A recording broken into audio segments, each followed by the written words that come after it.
मुंबई के high profile double murder case की कहानी कुछ ऐसी थी जहां अपराधी पकड़े जाने के बाद भी अपराधी के पीछे की साजिश छिपी रहती है। जी हाँ, वो डबल मर्डर जिसमें हत्यारों ने शहर के मशहूर कलाकार हेमा उपाध्याय और उनके वकील हरीश भंडानी को एक ही झटके में मौत के घाट उतार दिया और कुछ ही घंटों में पकड़े भी गए। लेकिन फिर भी वारदात के पीछे की पूरी साजिश का खुलासा नहीं हो सका। आइए जानते हैं क्या है पूरा मामला। साल था 2015, तारीख थी 12 दिसंबर। इस चौंकाने वाली कहानी की शुरुआत हुई शाम 6:30 बजे जब हेमा और हरीश की लाशें कांदिवली के एक नाले में मिली। उनकी लाशें गत्ते के बक्से में पैक थी और ऐसा लग रहा था कि दोनों की हत्या गला घोटने से की गई है।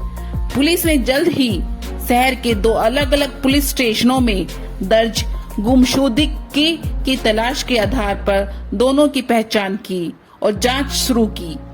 जैसे जैसे जांच आगे बढ़ी तो पता चला कि हेमा उपाध्याय का अपने पति चिंतन उपाध्याय से तलाक का मामला चल रहा है और इस लड़ाई में वकील हरीश भंडानी उनका साथ दे रहे हैं। इसे शुरुआती शक चिंतन पर ही गया और जल्द ही चिंतन को हिरासत में ले लिया गया।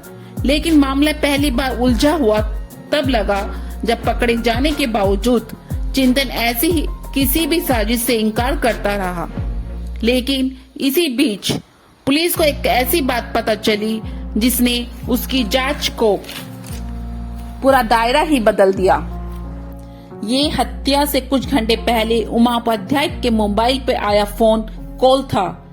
जब जांच की गई तो ये बात सामने आई कि जिस शख्स ने हेमा को फोन किया था उसने अपने पति चिंतन के खिलाफ कुछ सबूत देने को कहा था और इसलिए हेमा अपने वकील के साथ उनसे मिलने के लिए निकल गई। लेकिन आगे हुआ क्या? हुआ ये कि घर लौटना तो दूर, दोनों की हत्या कर दी गई और उनके शव कांदिवली के नाले में फेंक दिए गए। इस गुमनाम टेलीफोन कॉल के बाद हत्यारे की तलाश में चप्पा चप्पा छान रही पुलिस जल्द ही वाराणसी पहुंच गई, जहां से उसने शिव कुमार उर्फ साधु राजधर नाम के शख्स को गिरफ्तार कर लिया। दोहरे हत्याकांड के इस भयानक मामले में साधु राजधर की वाराणसी से गिरफ्तारी के साथ ही उम्मीद जगी थी कि शायद इस हत्याकांड में दूध का दूध और पानी का पानी हो जाएगा। लेकिन जैसे ही साधु राजधर ने अपना मुंह खोला, यह मामला सुलझने के बजाय मामला थोड़ा और उलझ गया, क्योंकि साधु के मुताबिक उसने हत्या अपने गुरु यानी विद्याधर राजधर के कहने पर की थी। उसे इस बारे में ज्यादा जानकारी नहीं थी कि हेमा उपाध्याय की विद्याधर से क्या दुश्मनी थी। हालांकि पुलिस को ये जरूर बताया कि विद्याधर का कुछ विवाद जरूर चल रहा था हेमा से पैसों को लेकर।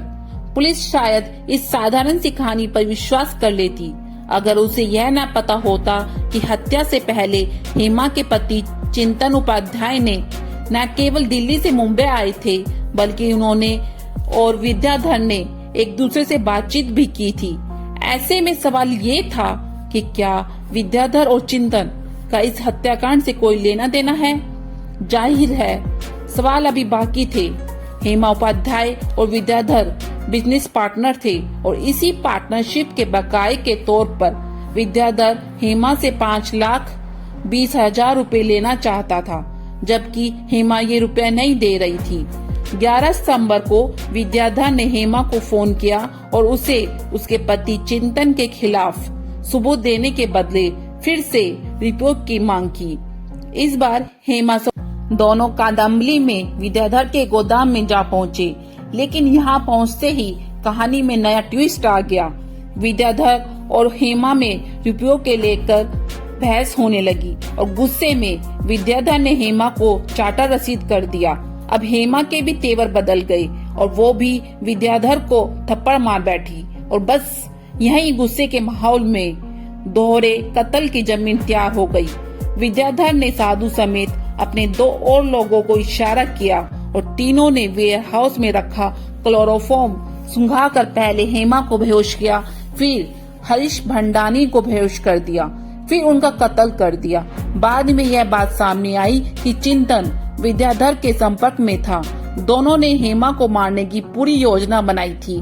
विद्याधर को चिंतन के खिलाफ कोई सबूत हेमा को नहीं देने थे, बल्कि विद्याधर ने तो हेमा चिंतन के खिलाफ सबूत देने के लालच देकर वेयर हाउस बुलाया था, ताकि हेमा को रास्ते से हटा सके। और हरीश का मारना पड़ा क्योंकि उसने हेमा को मारते हुए देख लिया था। अदालत ने चिंतन को उम्र कैद की सजा सुनाई। कहते हैं ना, कानून के हाथ बहुत लंबे होते हैं। क्रिमिनल चाहे कितनी ही होशियारी से क्राइम करे, लेकिन एक दिन वह पकड़ा जरूर जाता है। यदि आपको मेरी वीडियो अच्छी लगी तो लाइक एंड सब्सक्राइब करें। मेरा इस तरह की वीडियो बनाने का मकसद सिर्फ और सिर्फ आप लोगों को सतर्क और सावधान करना है। फिर मिलते हैं एक नई क्राइम स्टोरी के साथ। जब तक सतर्क रहें, सावधान